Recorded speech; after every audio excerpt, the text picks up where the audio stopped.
Hey, it's Julie. We just arrived at our campground a little while ago, and you are not going to believe what I found.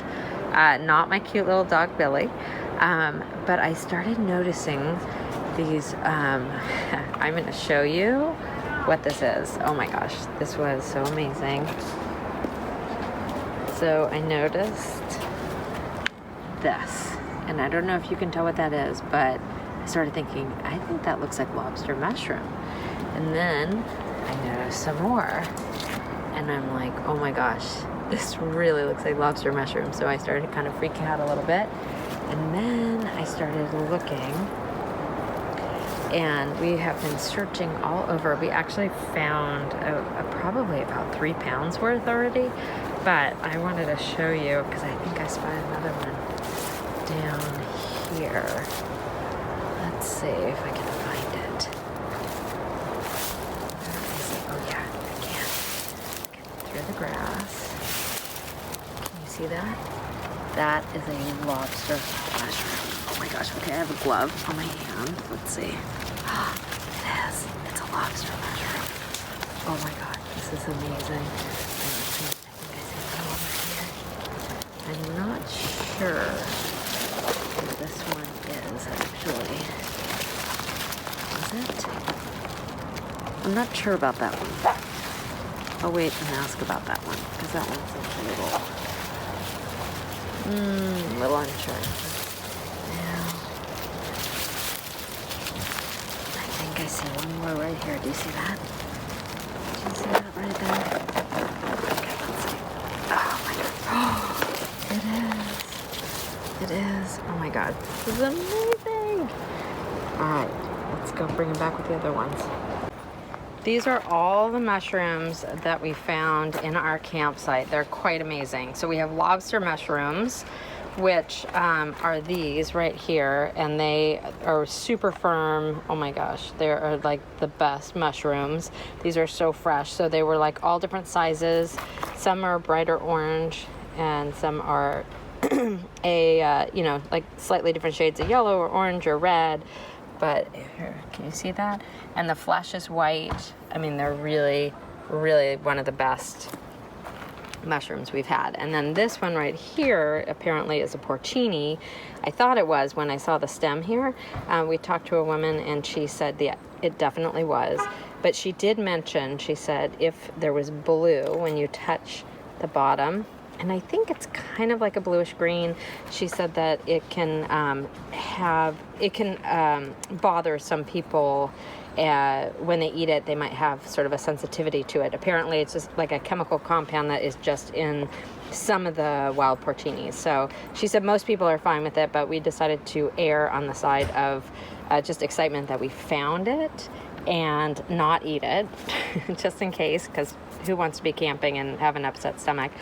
But these are going to go in dinner tonight. They're going to be like fried up with garlic and oil and be delicious.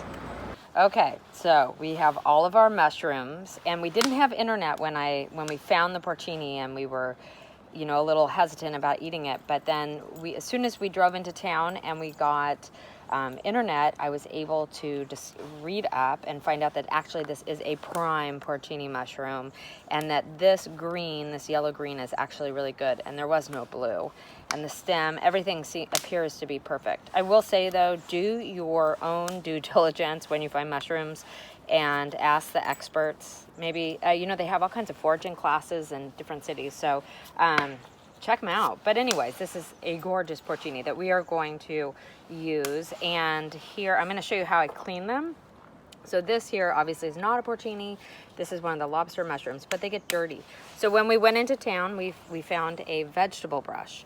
And apparently the best thing to use for mushrooms is a paintbrush or a real soft-sided brush. This is not soft. This is kind of a firmer one, but hey, we're camping. This is what we got. That's what the store had.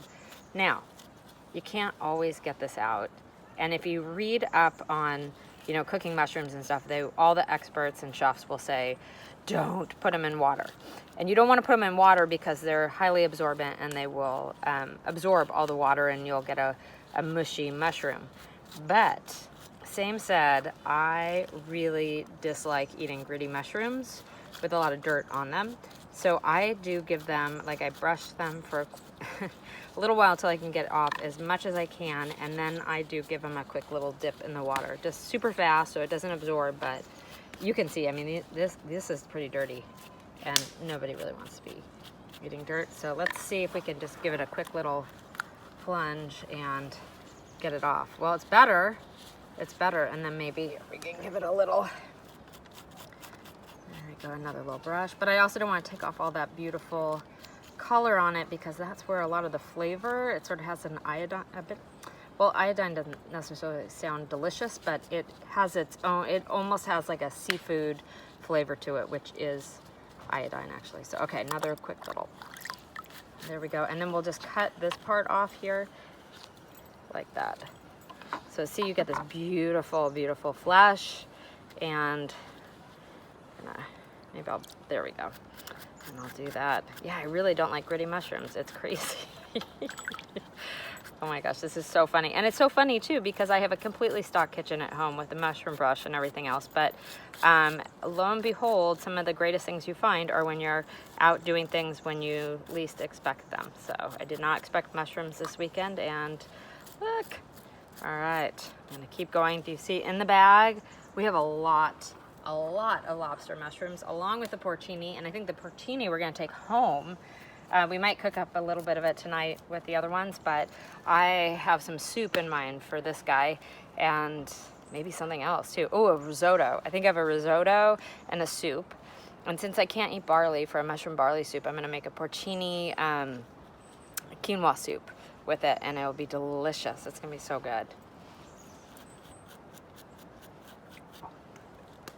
Onward. Okay, I chopped them all up. We have a little bit of the porcini stem here. The cap looked a little funky, so I thought I'm just gonna go with the stem. And then these here are chopped up lobster mushrooms. We still have a lot left, you can see. But I have dishes planned for tomorrow night with those. And then garlic. So this is just, I don't even know if they still make them, but it was like called a garlic twist, and it wound up in our trailer. And so it's a great way to chop up garlic, because in my world, you can never have enough garlic. Garlic is the best. It adds flavor to everything. But I was pretty much weaned as a baby on garlic, because my dad's mother, who was from France, everything she made just like burned your mouth with garlic. It was so good. So hence I use a lot of garlic in my cooking. So fresh garlic. So I'm going to fry up these mushrooms in a cast iron skillet. I'm going to go inside the trailer and do it, because we can't get the wood on the fire is too wet, so we can't do that. But so I'm going to fry it up inside the trailer with olive oil, salt, and pepper, and garlic. So couldn't be simpler, really easy, and they're going to be amazing. All right, see you in a second. Okay, I'm in the trailer now. I've got my cast iron skillet hot. I've got some olive oil in there. And now I'm going to go ahead, and you can hear somebody's car alarm going off. There we go. And now I'm going to go ahead and add the mushrooms to the oil. And I'm going to add the garlic, but I'm not going to add the garlic till much later on, because what happens is the garlic will burn since the mushrooms take a while to cook. So let me get there we go. Okay. Oops. Sorry about that. There we go. All right. So now you have a good view, all the mushrooms, and we're just going to let them cook down and get like nice and crispy, and we'll be back. One thing I forgot to mention is that you'll notice a lot of water like kind of come out of the mushrooms, and it will begin to cook down. So that's good. You want that to happen, because you want all the extra moisture to be released from the mushrooms and cook out. So it's a, like I said, it's not super fast. It's not a super fast process, but it's necessary, and you have the best mushrooms that way. Hey, okay, so they're cooking down, as you can see, but I don't know if you can see this. The only thing that I'm not sure about is, now I have eaten porcini, love them, but I've never found them and cooked them. And so this right here, let's see if we can get in without steaming you guys out, is really, really soft. So it's a very different texture than this very firm kind of, I don't know, I'd say almost like meaty on the lobster mushrooms. And this one, the porcinis, they seem really soft. So, you know, it must just be a different kind of mushrooms. I don't know. Hey, do you guys know? Is anybody here a porcini mushroom expert? And you can tell me that, yes, that's exactly how they should be. They're just a totally different texture. So that's what I'm guessing. They're much softer. So we'll see. But if anybody knows, please let me know in the comment section below, because I'd love to hear your thoughts on that. So, all right, we're going to let them keep cooking down. You can see that they're starting to get like nice and crispy and looking beautiful. I think they still need to be cooked down a little bit more though before we add the garlic. And I'm going to fess up to something here. Although I am a chef and I love cooking with mushrooms, making mushrooms this way is usually my husband's thing. So he is usually our mushroom cooker, and he makes delicious mushrooms, and I just, you know, always have him make the mushrooms. So this is me making this time. So, but they're going to be delicious, and they're going to be so good. So we'll add the garlic in just a moment. Okay, now can you see how crispy they are? They're cooked down. Oh my gosh, they smell so good. But you can see, like, we started with a lot of mushrooms, and it really cooks down to not a whole lot. Now I'm going to try and do this one-handed, but adding in that garlic that we, of course it won't come out, adding in the garlic. That, boop, boop, boop. All right, let's see if I can give it a good bang. This is so funny doing this one-handed. Okay, there we go. There's all of the delicious garlic. All right, let's add that in. Yum, that's going to be so good in there. And you could do more olive oil if you want. I, you know, tend to kind of go medium to light on the olive oil, but you could totally do more. I'm going to turn down the heat a little bit too, because I don't want to burn the garlic. Okay, I think that's, whoop, I shut it off. Let's try that again. All right, there we go. Now I'm going to do a little salt on the top. There we go. And pepper is going to take 2 hands, so I'm not going to show you that because I can't film it too, but oh my gosh, they are just about done. These look so good. See, this would be great over like a pasta with a cashew cream sauce. Would be fantastic, and a little wine or something like that in there would be so good. But we don't have the pasta, so we're going to just enjoy the mushrooms and some grilled corn. And in a second, I think I'm going to throw together a very quick cocktail and show you how you can do it with nothing in your supplies other than chilies and some vodka.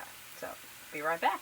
All right, I'm back, and I want to show you. I wanted a cocktail, and what I had was this. So we had this bomba right here.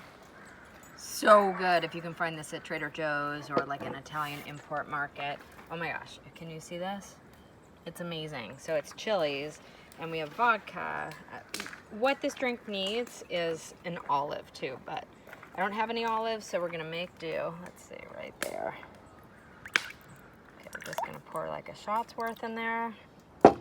And of course, did you notice that this is like really ice cold vodka too? So, yum! It's an organic one. Corn-based, of course, since I can't have anything with wheat in it. And I'm just going to add a little bit of the bomba to that, and it kind of makes like a chili vodka. I think I poured enough for my husband and I both to share, but let's see. Can you see those beautiful colors right there? Isn't that gorgeous? So, and it tastes so good. So all it needs is an olive. So if you have olives, I highly recommend that. And it's kind of like a little chili martini. Delish. So make do with what you have, and you can have a feast. So we're gonna have a little sip of that and get the rest of our dinner together. I forgot to show you too that along with the cocktail, this is our appetizer right here, which you probably saw in the background, but edamame with the pink Himalayan salt and some seasoning on there. So we, you know, like to enjoy food wherever we go, and sometimes it's kind of roughing it, but it's always lots of fun and always delicious. So anyways, onward, and all we need is some grilled corn and we're good to go. Okay, we have the corn on the fire, which looks like it's done now. Ooh, look at that. All right, this is gonna be quite the dinner. Let's go around to the table. Let's walk around here. And, oh my God, look at this dinner. This is amazing. Yeah, as you can see, the mushrooms have really cooked down to almost nothing. So I suggest making a lot of mushrooms when you do it. I also did an avocado and beet salad. I found this in the pantry of our trailer, red pepper spread, edamame. We got corn on the cob, and we got a feast. Oh, and our vodka cocktails. So thanks so much for joining me on this excursion, and it's been really fun. See you next time. Okay, we're getting ready to go, and you're not gonna believe this, but we found more this morning of the lobster mushrooms. This is amazing. Like, look at that. They're just coming up overnight. There's more of them. I think there's just must be the spores and stuff. And so there we go. Let's just dig that one at the root. I mean, that's a really nice size lobster mushroom. That is kind of crazy. And what we were understanding is that it's actually something that grows over a chanterelle mushroom. It's a, oh my gosh, now I'm completely forgetting. But anyways, so these are actually, they start as chanterelles and then they become the lobster mushrooms. So very, very cool. These are going to be so good. All right. I think I see one more right here. Oh my God. Look at that. Look at that. Okay, that's a really good one. Nope, it's small, but it's a good one. So there we go. I'd say we're going to have more lobster mushrooms for dinner. I mean, that is pretty cool. So thanks so much for joining us on this journey of mushroom hunting while camping. See you soon. So the beaches here over Cape Disappointment are filled with all these really cool structures that people have built with driftwood, because there's so much driftwood, and we're guessing that this was constructed by an engineer. What do you guys think? Take a look at this. Here, let's see if I can do this without tripping. Isn't this, like, this is so cool. I really love seeing everything that people built.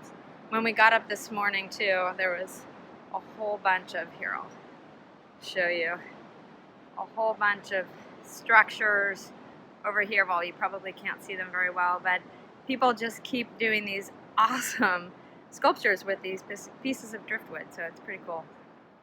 Just thought you might want to take a look.